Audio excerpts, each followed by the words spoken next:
Praise the lord. ఈరోజు వాక్య భాగం కీర్తనల గ్రంథం 89వ అధ్యాయం 24వ వచనం. నా విశ్వాస్యతయు నా కృపయు అతనికి తోడైండును, నా నామమును బట్టి అతని కొమ్ము హెచ్చింపబడును. ఈరోజు ఈ వాక్య భాగం ద్వారా దేవుడు మనతో మాట్లాడుతూ ఉన్నారు. ఈ కీర్తనల గ్రంథం 89వ అధ్యాయం 24వ వచనంలో చూస్తే ఆయన అంటున్నాడు, నా నామమును బట్టి అతని కొమ్ము హెచ్చింపబడును. మనం చూస్తే గనక ఒకని హెచ్చించుట దేవుని వశమే. దేవుడే ఒక వ్యక్తిని ఎగ్జాల్ట్ చేస్తాడు కదండి. నన్ను గనపరచు వారిని నేను గనపరచుదును అని ఆయన మాట్లాడుతూ వచ్చారు. యోబు గ్రంథం 1వ అధ్యాయంలో చూస్తే గనక దేవుడు అపవాదితో అంటా ఉన్నాడు, నా కుమారుడైన యోబును చూచితివా, అతడు యథార్థవర్తనుడు, భయభక్తులు గలవాడని. దేవుడు ఇంట్రడ్యూస్డ్ యోబుని చెప్తా ఉన్నాడు, ఇదిగో ఇలాగా అలాగా అని అపవాదితో చెప్తా ఉన్నాడు. దేవుడు అపవాది ముందు ఎత్తడానికి గల కారణం ఏంటి అని ఆలోచిస్తే గనక దేవుడు యోబుని నమ్మాడు. తనను ఎంతగా నలగొట్టినా, యోబు తన బిడ్డలు చనిపోయినా కానీ, తన బిడ్డలు తనకి దూరం అయిపోయినా కానీ, వారు లేకపోయినా కానీ నన్ను మాత్రం వదులుకోడు. తన భార్య తనని విడిచిపెట్టినా కానీ నన్ను మాత్రం వదులుకోడు. పశువులు, గొర్రెలు, మేకలు, ఒంటెలు, గాడిదలు, ఎవ్రీథింగ్, ప్రతిదీ సమస్తాన్ని కోల్పోయినా నన్ను మాత్రం వదులుకోడు అని నమ్మాడు. ఊజు దేశంలోనే ధనవంతుడు వెన్ హీ లెఫ్ట్ విత్ జీరోతో లెఫ్ట్ అయిపోయినప్పుడు, మిగిలిపోయినప్పుడు, అయినా నన్ను మాత్రం వదులుకోడు, నన్ను దూషించడు, నన్ను స్తుతిస్తాడు అని దేవుడు నమ్మాడు. తనకున్న పేరు ప్రఖ్యాతులన్నీ కోల్పోయినా కూడా నన్ను మాత్రం వదలడు అని నమ్మి అపవాది ముందు యోబును గూర్చిన డిస్కషన్ తీసుకుని వస్తూ ఉన్నారు. సో మన జీవితాల్లో కూడా వాక్యం వింటున్న ప్రియమైన వాళ్ళ, ఫర్ ఎగ్జాంపుల్ ఒక డబ్బాలో ఒక 500 కాయిన్స్ ఉంటే కనుక 500 కాయిన్స్లో if someone has to raise ఒక కాయిన్ మాత్రమే అలా పైకెత్తి చూపించాలి అని అంటే ఆ కాయిన్ ఎందుకు పైకెత్తాలి?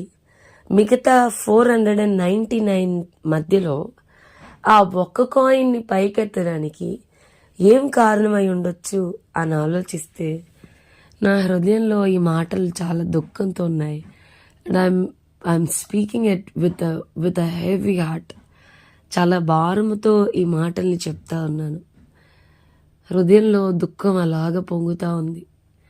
ఎందుకు ఒక కాయిన్ని పైకెత్తాలి అని ఆలోచిస్తే కనుక చాలామంది అంటారు అది ప్రత్యేకమైంది కావచ్చు, దాని నుండి ఇతరులు నేర్చుకునేది ఉండొచ్చు, అది చాలా స్పెషల్, బాగా వర్ది అయి ఉండొచ్చు, అందుకని 499లో అలాగ ఒక కాయిన్ని పైకెత్తారంటే కాదు. నా హృదయంలో ఉన్న మాట ఏంటంటే, దేవుడు 500 మందిలో లేదా ఒక 50 మందిలో మనల్ని పైకెత్తుతున్నాడు అని అంటే దేవుడు మనల్ని నమ్మాడు. వై హీస్ ఎగ్జాల్టింగ్ అస్, మన కొమ్మును ఆయన ఎందుకు హెచ్చిస్తున్నాడు అంటే మనల్ని నమ్మాడు. పలానా కాలేజ్కి వెళ్తే తన పరిశుద్ధతను తను కాపాడుకోగలదు.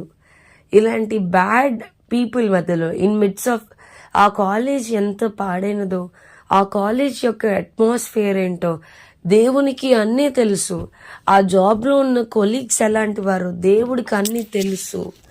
అయినా కానీ మనల్ని తీసుకెళ్ళి ఆ ప్లేస్లో పెట్టాడు. ఎందుకు అంటే మనల్ని నమ్మాడు. ఎందుకు అనంటే నీ యొక్క అందం ఏంటో వాళ్ళకి చూపించడానికి కాదు. మనం ఈ మధ్యకాలంలో చూస్తే చాలామంది పాపులర్ అవ్వకముందు ఒకలా ఉంటారు, పాపులర్ అయ్యాక దే విల్ చేంజ్ అలాట్, చాలా మారిపోతారు. అప్పుడు వరకు లేని స్పెట్స్ వచ్చేస్తాయి, అప్పుడు వరకు లేని కలర్ డ్రెస్సెస్.